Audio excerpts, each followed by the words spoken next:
Your story matters, don't let it fade. When everything changed, you were made. It was the 23rd of February 2023 when everything changed.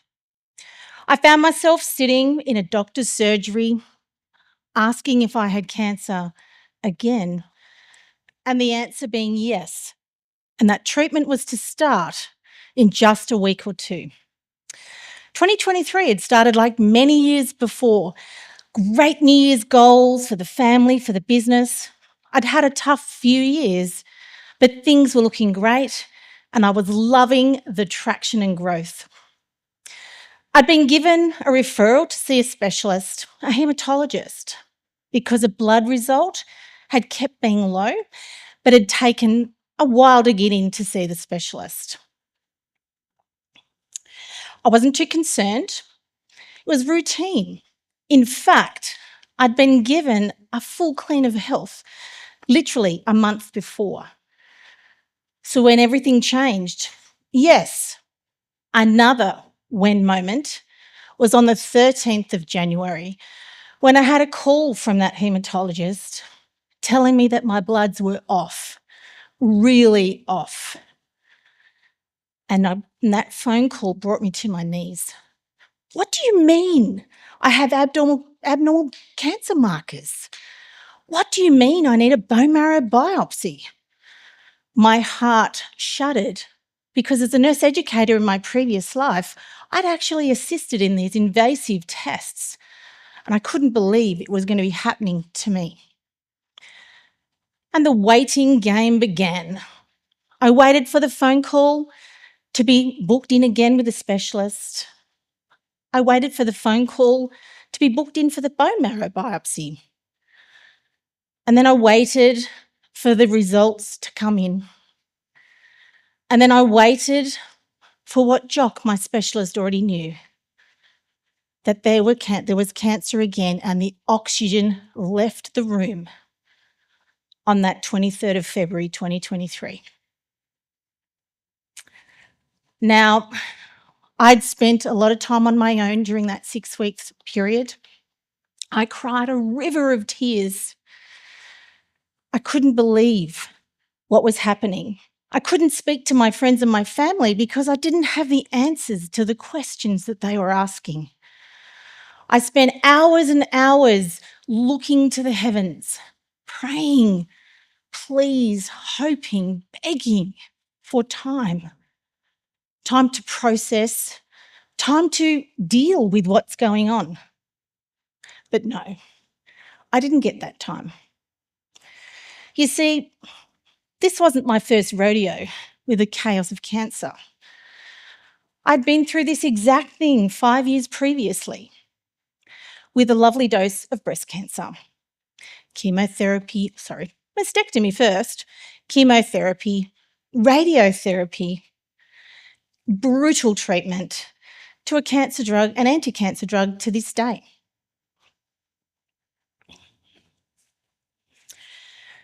So going through those 5 years of what I call, everyone knows it's called scanxiety. So going through scanxiety during that 5-year period where they do tests, checking to see if that cancer comes back, it didn't get any easier for me. But as those years rolled on to the magical 5-year mark, where, according to the system, you're cured. And just like this second diagnosis, I'd be given no time and I'd prayed and I'd begged, please, please give me time. But I had 6 days between diagnosis and the operating table. I finally called it the shit show 2.0. The thing is, with a cancer diagnosis like breast cancer, there's lots of really great outcomes. When there's a second diagnosis with an incurable result, which, they're actually calling it a chronic disease with no cure now. My specialist Jock, he called it the marathon. And after the last few years, I get it. They call me rare. But I don't think it's a compliment. But like life for many of us, I've had many ups and downs. I'm married to the most amazing human called Paul, and we have 5 beautiful sons, 2 fur babies, and we live in regional Australia in New South Wales. Back when the kids were little, so when there was 5 children under 11, we were busy. It used to take me 15 minutes just to get them in the car. School drop-off, activities, sports, you name it. I was the taxi mum, I was the good mum, I did it all, but there was a small part in my heart where I wanted to do something for myself. And that time came in my early 40s when the baby was a baby. He's now this big. When the baby was a baby, and I started my first business. With a background in nursing and marketing, it couldn't be that hard, right? Well, how wrong could I be? I'd never worked so hard to be a business owner, to be an entrepreneur, but you know what? I was just too stubborn to quit. So what I've learned from these past 13 months as a business owner, I learned a lot about people.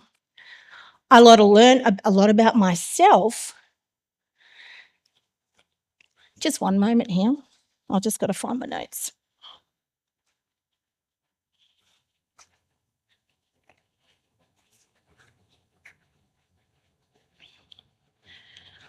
What I learnt was that I could pretty much fix anything because everything's fixable, right? I know, I can hear you saying, what's the good in the shit show 2.0, Bron? Well, it's taken me quite some time to find it, but find it, I have.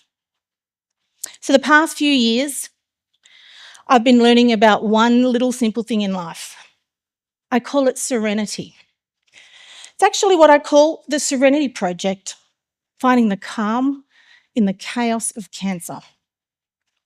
It can be done even when you're having a lot of what's going on and you don't want it to be happening. Because medicine, the Western type, likes to put you in 2 buckets. The bucket of healing, the bucket of curing, or the bucket of not curing, incurable. What I'd like to see, I would like to change that narrative and I'd like to add in a 3rd bucket. Now that bucket I call the healing bucket because everyone can heal, no matter what your diagnosis or a prognosis, where they tell you, Bron, you've only got this many years. I call cap on that. Because it's not an either and it's not an or. I believe it's an and when it comes to treatment. More importantly, I believe it's your choice of what you choose for your treatment plan. Because for some, the word cure might not be the right word. To beat, to battle, to be a survivor. When people say to me, oh my God, Bron, you're a survivor. When I think of survivor, I think of headbands and people eating cockroaches. Like, that is not cool. I don't want to be a survivor.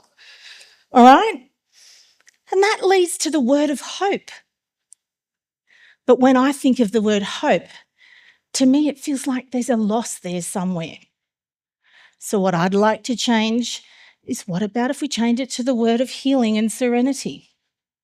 Because God grant me the serenity to accept things I cannot change, the courage to change the things I can, and the wisdom to know the difference.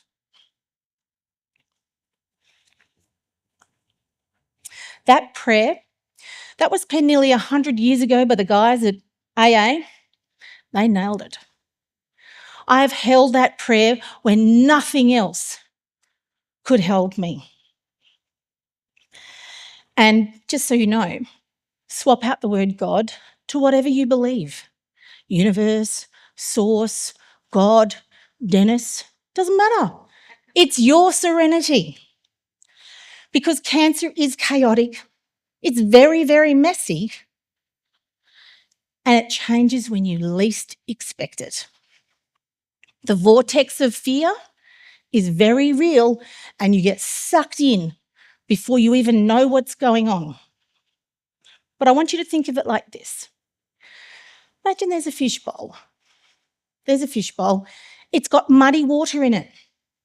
You know there's a goldfish in there somewhere, and you're stirring it around and you're looking for that damn fish. You know it's there, but the more you stir it, the muddier it gets. But if we just leave that fishbowl, if we let it stand, if we let it be, the sediment will sink to the bottom.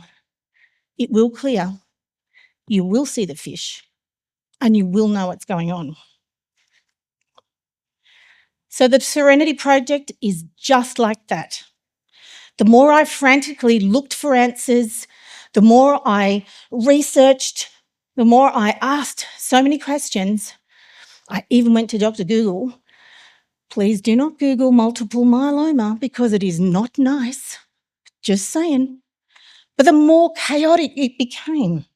But when I remember to sit, when I remember to stay calm, and when I remember to stay in the present, aka let that dirty sediment sink to the bottom, the more space I have to figure out what I can control and what I can't, but also find wisdom. A very dear mentor of mine has taught me this fabulous formula. It's called the A=A way of thinking. So when shit happens, because in the shit show 2.0, a lot of shit has happened. But when stuff happens, we call them the A moment. Our brains try to scramble, it tries to correlate, it tries to make sense of this really chaotic space.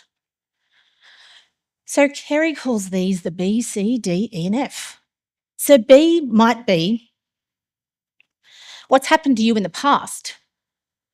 C could be your values. D could be what you've learned as a child. And E is all the things that you believe to be true. Which means that when A happens, those A moments happen, we layer all of this meaning onto this situation. And we're wanting to create it into something that it might not be.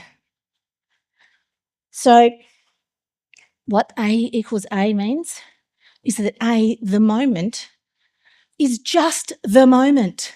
Full fucking stop. It just is what it is. All right? So the movie that you play when the A moment happens, you know, when you're winning that Oscar-winning award because it's just this incredible, chaotic Hollywood movie, it's not real because A=A, full fucking stop. Sorry, Ollie, for swearing.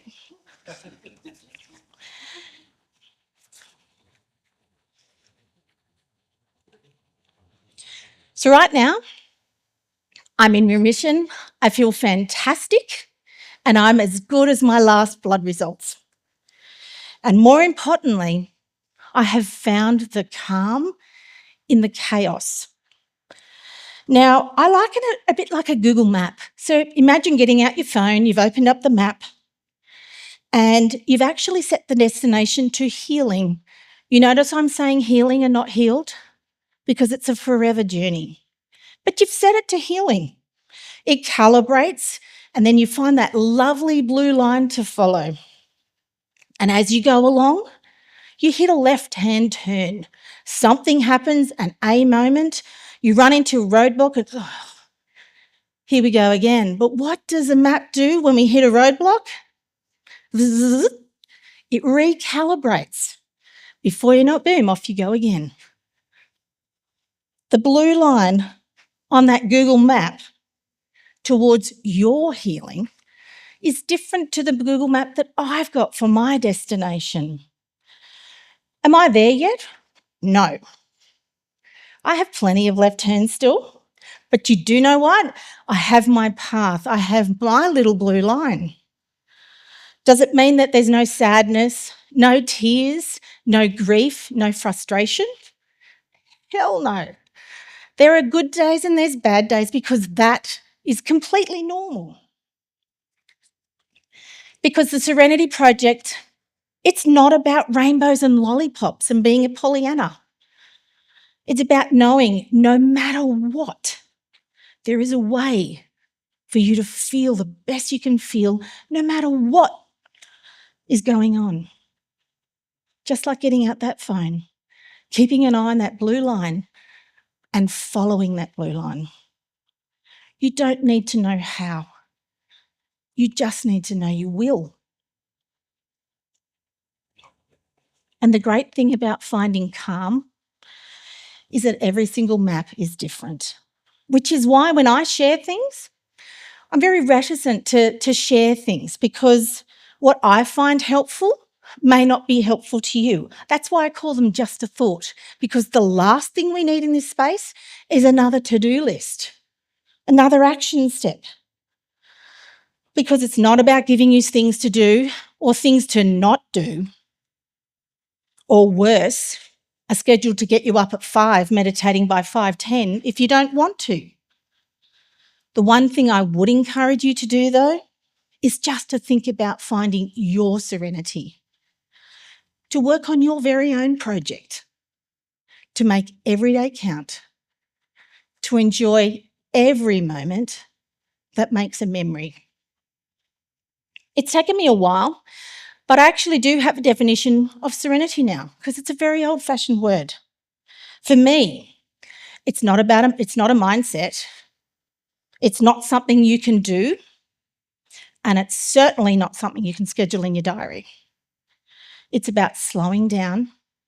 It's about just being in that moment and being present and being a human being. Trusting 100% in yourself that you will, even when you don't know how. Because when the shit show comes, it feels like this. You cannot see anything but that situation. The Serenity Project pushes it out just that little bit to provide you space, to provide you options, to work out what you can and what you can't, and show you wisdom.